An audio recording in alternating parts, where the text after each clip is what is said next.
Okay, so I've kind of redesigned this part here, this top bridge, because it was too thick and it was hitting the controls.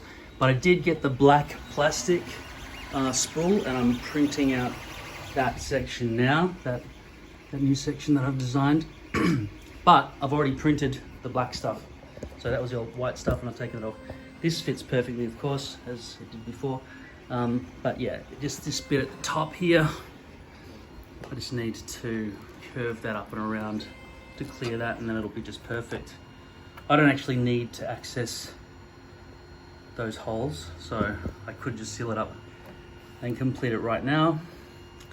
In terms of the wiring, I've ordered some extra cables which are nicer, with a little power switch with an LED, because otherwise I won't know when I'm draining the internal battery. And I've also got a Y splitter, so I've got two 5.5 mil DC barrels coming out of it, one for here and one for the potential wireless transmitter that I'm going to be using from my for my fold back system, just in case, because this has a volume control on the side. It allows me to listen through headphones, get perfect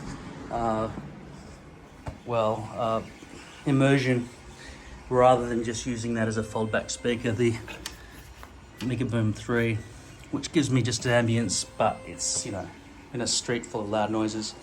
Now, in terms of this not being able to be lowered any further than it is, it's not a massive amount of portability.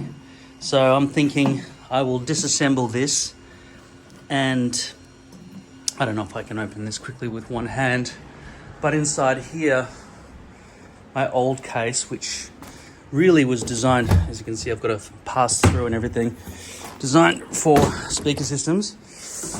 If I can just put this over here for a second.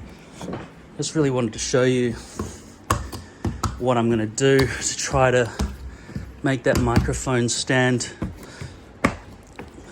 cling to the PA system. I will get some of these smaller ones, and I will attach them somewhere along there and get rid of this metal thing, because I really don't want this to be protruding up so high. I mean, it's not very portable. This is the maximum height I really want it to be, okay? And even when the iPad is in there, it'll look nicer just to have that ready to go. In terms of the microphone hanging down, that will still not protrude higher than that. Okay, so I will disassemble this now, get rid of this pole completely, because I can't think of a good way to L bracket or U bracket this on nicely onto such an uneven shaped surface, whereas the round connections I could totally just bolt into the external part of that stand. But that's going to look really good. I've got the 6 screws in there. I even embedded all these holes so that it'll make nice, what do you call it, embedding. Okay, so I've just pressed this up with my hand against this. I don't really know how I'm going to attach those round metal pieces to the outside edge to cling on to this. Obviously it needs to all be external so that the internal hole can slide up and down through there. Let me get this out of the way.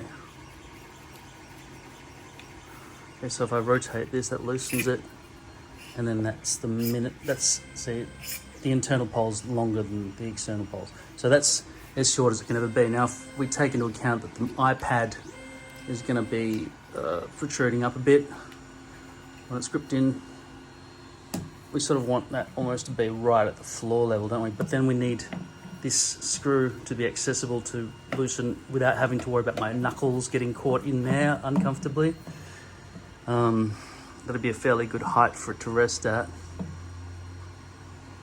But then I'm going to make sure that when I'm standing up, the microphone is actually able to reach me with a combination of that plus that.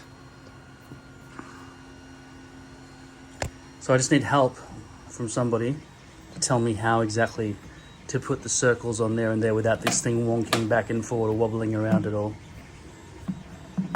And I might even actually need to bring it up to that level so I have actual rotational control, or at least there.